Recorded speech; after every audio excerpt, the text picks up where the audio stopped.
A vida não surge espontaneamente. A vida é gerada de acordo com os planos formulados pelos arquitetos do ser. Seres não revelados para nosso mundo, mas que são os responsáveis pela origem da vida em todos os universos habitados. Depois disso, a vida surge por importação direta ou em consequência das operações dos portadores da vida dos universos locais. Esses seres, chamados portadores de vida, estão entre as mais interessantes e versáteis de todas as criaturas que fazem parte do grande grupo dos filhos de Deus dos universos locais. Eles estão encarregados de elaborar a vida para as criaturas e levá-las às esferas planetárias. E depois de implantar a vida nesses novos mundos, permanecem neles por períodos longos para fomentar o seu desenvolvimento. Segundo consta no livro de Urântia, depois que trouxeram a vida para nosso mundo e implantaram esse plasma nas águas planetárias, esses seres passaram por uma longa vigília e uma espera cuidadosa até que o aparecimento dos primeiros seres realmente inteligentes evolutivos surgisse. Eles acompanharam o desenvolvimento mental daqueles gêmeos que originaram a humanidade por meio de observações do funcionamento dos 7 espíritos ajudantes da mente destinados ao nosso mundo. A princípio, apenas o espírito da intuição podia funcionar no comportamento de instintos e reflexos da vida animal primordial. Com a diferenciação dos tipos mais elevados, o espírito da compreensão tornou-se capaz de dotar tais criaturas com a dádiva da associação espontânea de ideias. Mais tarde, foi observado o espírito da coragem entrar em ação. Os animais em evolução realmente desenvolviam uma forma incipiente de autoconsciência de proteção. Depois do aparecimento dos grupos de mamíferos, foi observado também o espírito do conhecimento manifestando-se em medida crescente. E a evolução dos mamíferos mais elevados trouxe a ação do espírito do conselho. Progressivamente, com o desenvolvimento dos mamíferos precursores, e em seguida, os mamíferos intermediários e dos primatas, ficou evidente o serviço implementado dos primeiros 5 ajudantes da mente, mas nunca os 2 espíritos ajudantes restantes, os mais elevados ministradores da mente, haviam sido capazes de entrar em função no tipo da mente evolucionária deste planeta. Esses ajudantes da mente são espíritos incansáveis, ministradores que potencializam os cérebros animais em evolução com capacidades superiores em expansão sucessiva. Porém, certo dia, os 2 gêmeos estavam com cerca de 10 anos de idade, quando o espírito de adoração fez o seu primeiro contato com a mente da gêmea fêmea e pouco depois com a do macho. De imediato, os portadores de vida souberam que algo muito próximo da mente humana aproximava-se da culminância. E quando, cerca de 1 ano depois, eles finalmente resolveram, em consequência do pensamento meditativo e da decisão propositada, partir da casa e viajar para o norte, então o espírito da sabedoria começou a atuar em nosso mundo, vivendo nessas 2 que são reconhecidas agora como as primeiras mentes verdadeiras humanas de nosso mundo. Se você já vem acompanhando o nosso canal, sabe que estamos dando continuidade ao vídeo Adão e Eva, a história nunca contada, que explicamos detalhadamente sobre o surgimento da vida humana na Terra e falamos um pouquinho sobre as outras pessoas que viviam fora do Jardim do Éden, a quem Caim tanto temia, pois como vimos e bem sabemos, após matar seu irmão Abel, ele acabou sendo expulso de lá e precisou ter que conviver com essas pessoas, até então desconhecidas para ele, inclusive pouco falada para nós também, visto que a Bíblia não explica praticamente nada. Se você ainda não viu esse vídeo, ele está aparecendo no card agora, mas eu também vou deixá-lo na descrição para você assisti-lo depois. No vídeo de hoje, vamos dar continuidade nessa história, mostrando quem realmente foram esses primeiros seres humanos a habitar nosso mundo e como foram seus dias até o surgimento de Adão e Eva. Se você já gostou do assunto, deixe seu like, isso é muito importante para nosso canal. faz com que o YouTube saiba que estamos trabalhando e produzindo material interessante e com isso possa entregar nossas postagens a mais pessoas futuramente.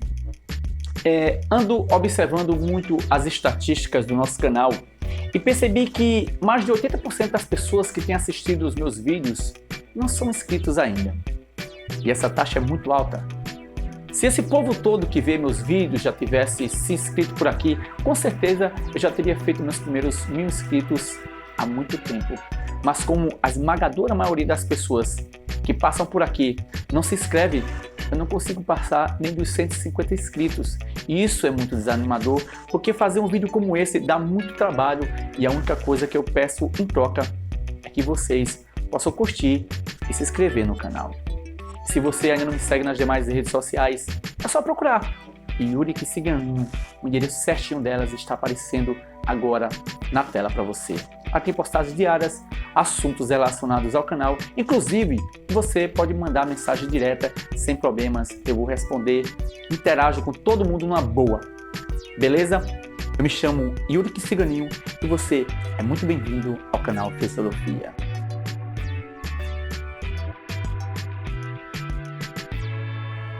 Urântia foi registrada como um mundo habitado quando os dois primeiros seres humanos, os gêmeos, tinham 11 anos de idade.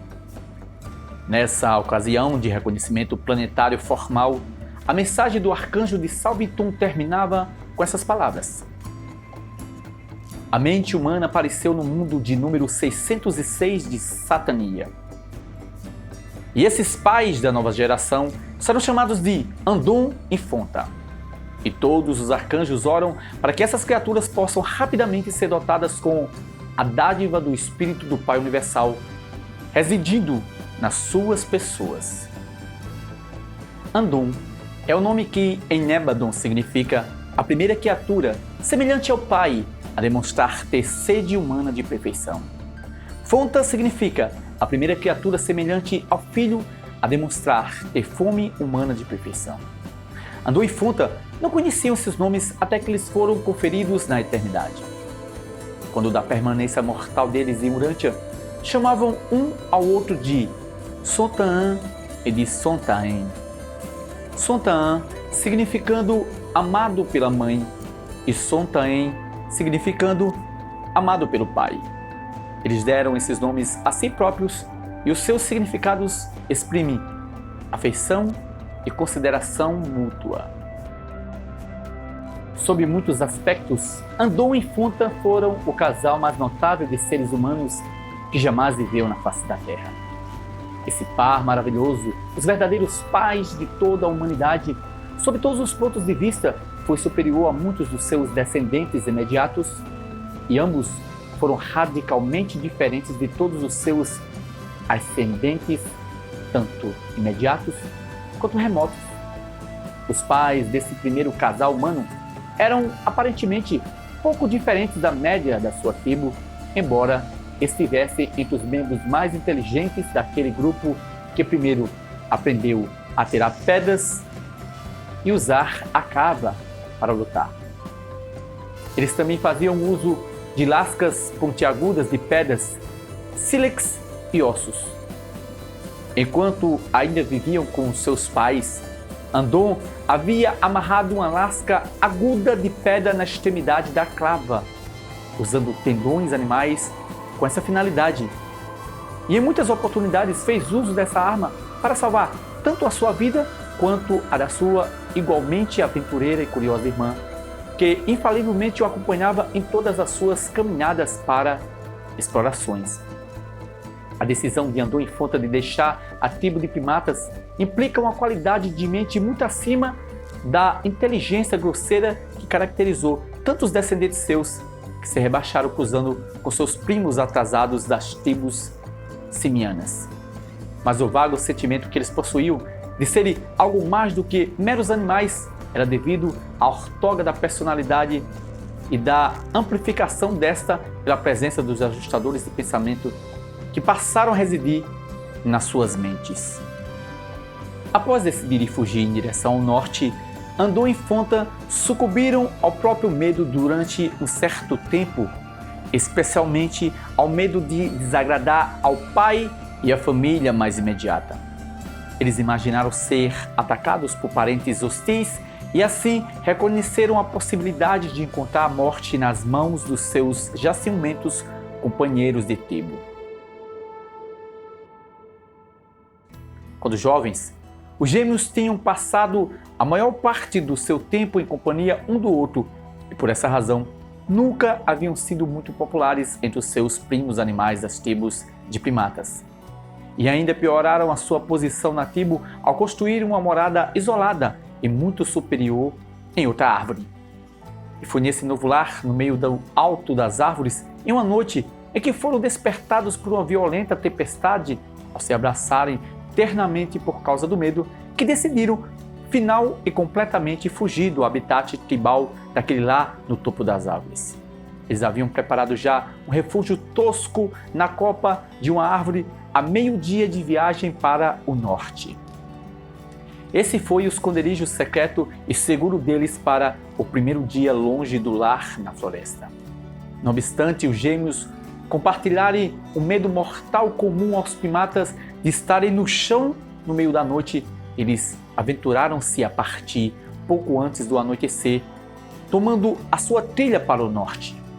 Se bem que fosse necessário da parte deles uma coragem inusitada para empreender essa viagem noturna, mesmo com a lua cheia, eles concluíram corretamente que era menos provável, desse modo, que sentissem a falta deles e que fossem perseguidos pelos companheiros da tribo e pelos parentes. E chegaram a salvo no local previamente preparado um pouco antes da meia-noite. Na sua viagem para o norte, descobriram um depósito exposto de sílex e, encontrando muitas pedras com a forma adequada para vários usos, eles juntaram um suprimento para o futuro. Ao tentar lascar essas pedras de modo a que melhor se adaptasse para as várias finalidades, Andon descobriu a sua qualidade de fazer chispas e concebeu a ideia de fazer fogo. Mas essa concepção não se firmou na sua mente naquele momento, pois o clima estava salubre e pouca necessidade havia de fogo. Mas o sol do outono já estava indo baixo no céu, e ao rumarem para o norte, as noites ficaram cada vez mais frias, e eles se viram forçados a fazer uso de peles de animais para se aquecer.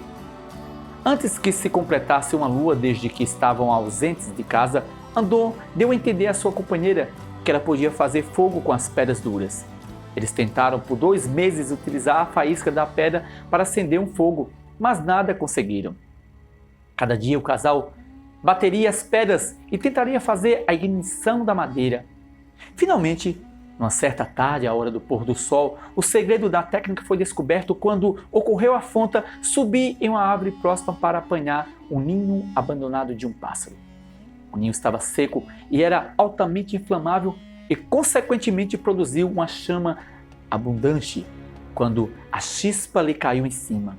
Eles ficaram tão surpresos e assustados com o êxito que quase perderam o fogo, mas salvaram-no adicionando o estímulo adequado, e então começou a primeira busca de lenha pelos pais da humanidade.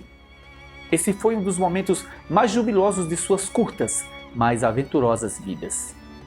Durante toda a noite, permaneceram vigiando o fogo, compreendendo vagamente que tinham feito uma descoberta que lhes tornaria possível desafiar o clima e assim se tornariam para sempre independentes dos seus parentes animais das terras do sul. Depois de 3 dias de descanso e de desfrute do fogo, eles prosseguiram sua viagem. Os primatas antecedentes de Andon haviam sempre mantido vivo o fogo que tinha sido aceso pelos raios, mas nunca antes as criaturas da terra haviam tido a posse de um método de começar o fogo quando quisessem. Todavia, demorou muito tempo para que os gêmeos ficassem sabendo que o musgo seco e outros materiais serviam para acender o fogo tão bem quanto os ninhos de pássaros. Quase 2 anos transcorreram desde a noite em que os gêmeos partiram de casa antes que seu primeiro filho nascesse. Eles o chamaram de Sontad.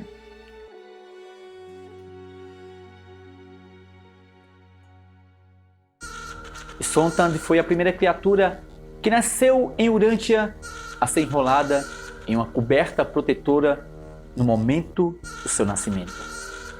A raça humana tinha tido o seu início. E com essa nova evolução surgiu o instinto de cuidar devidamente das crianças, as quais nasciam cada vez mais fracas. Isso iria caracterizar o desenvolvimento progressivo da mente e da ordem intelectual, em contraste com os tipos mais puramente animais.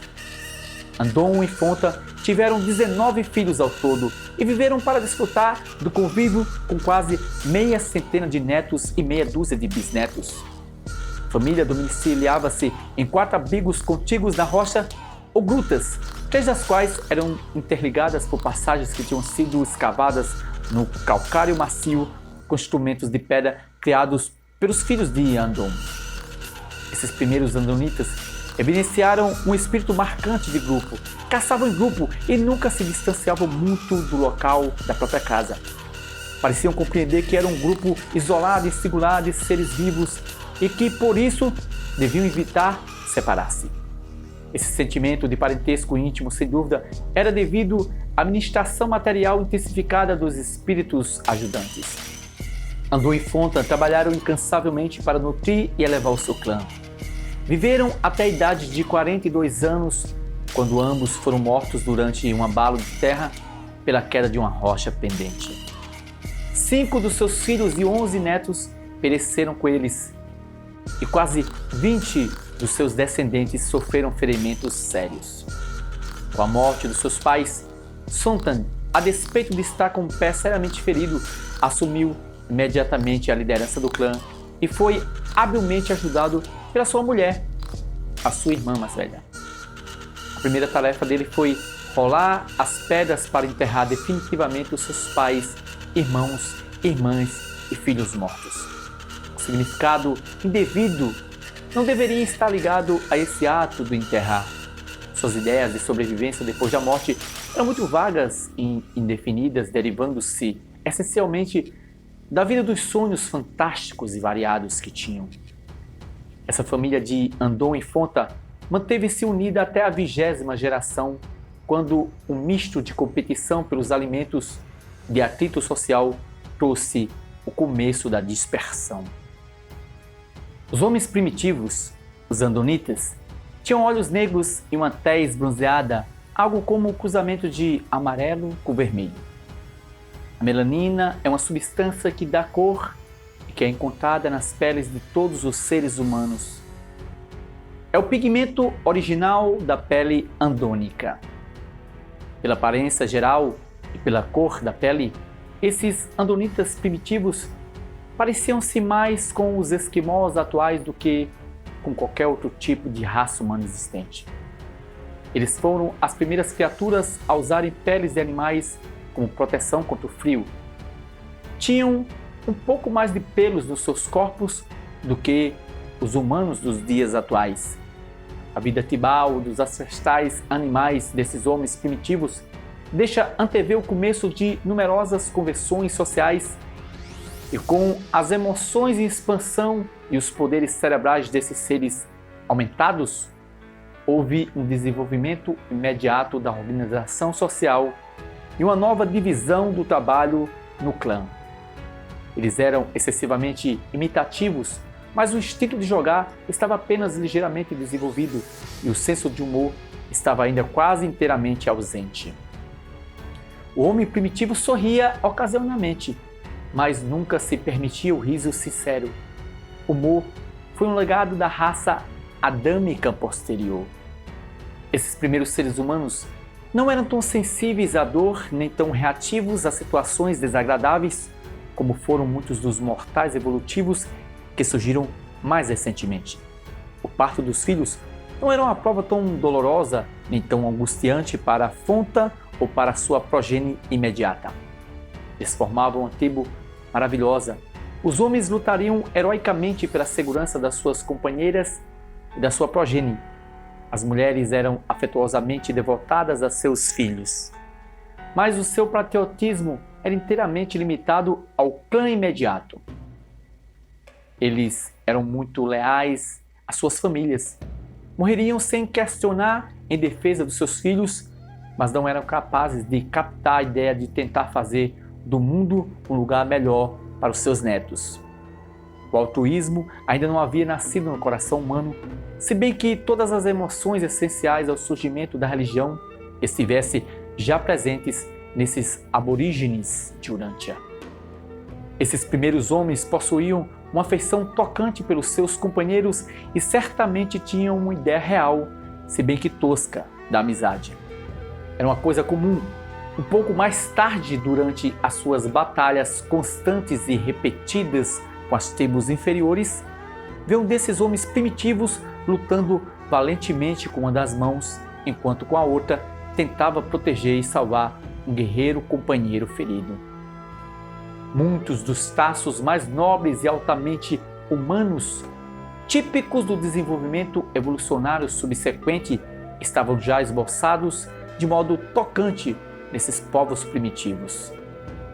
O clã Andonita original manteve uma linha ininterrupta de liderança até a 27ª geração, quando não surgindo nenhuma prole masculina entre os descendentes diretos de Sontan. Dois possíveis governantes rivais do clã lançaram-se na luta pela supremacia. Antes da ampla dispersão dos clãs andonitas, uma linguagem bem desenvolvida evoluíra dos seus esforços iniciais para intercomunicar-se, e essa linguagem continuou a progredir e quase cotidianamente eram feitos acréscimos a ela por causa das novas invenções e adaptações ao meio ambiente desenvolvidas por esse povo ativo, incansável e curioso. E essa linguagem tornou-se a palavra de Urântia, a língua da família humana inicial até o aparecimento posterior das raças coloridas. À medida que o tempo passou, os clãs andonitas cresceram em número e o contato das famílias em expansão gerou atritos e mal-entendidos. Apenas duas coisas ocupavam as mentes desses povos: a caça para obter comida e a luta para vingar-se de alguma injustiça ou de algum insulto, reais ou supostos, da parte das tribos vizinhas. As contendas familiares cresceram, as guerras tribais irromperam e perdas sérias aconteceram entre os melhores elementos dos grupos mais capazes e avançados. Algumas dessas perdas foram irreparáveis, pois algumas das linhagens de maior valor em capacidade e inteligência ficaram para sempre perdidas para o mundo. Essas raças inicial e a sua civilização primitiva foram ameaçadas de extinção por essas guerras sem fim entre os clãs. É impossível a tal seres primitivos viverem muito tempo juntos em paz. O homem é descendente de animais lutadores e, quando estreitamente associados, tais povos sem cultura passam a irritar-se e ofendem uns aos outros. Os portadores de vida conhecem bem essas tendências entre as criaturas evolucionárias e por isso tomam seus cuidados devidos, fazendo eventuais separações entre os seres humanos em desenvolvimento. E pelo menos 3, e mais frequentemente em 6 raças distintas e separadas. E é justamente sobre isso que vamos falar no nosso próximo vídeo: as raças evolucionárias de cor, ou as raças Sanguiques. Também vamos ver como foi a dispersão andonita pelo mundo até o surgimento de Onagar, o primeiro grande profeta desse mundo a ensinar a verdade aos povos descendentes de Andon e Fona. Obrigado por assistir até aqui. Não se esqueça de curtir e se inscrever no canal.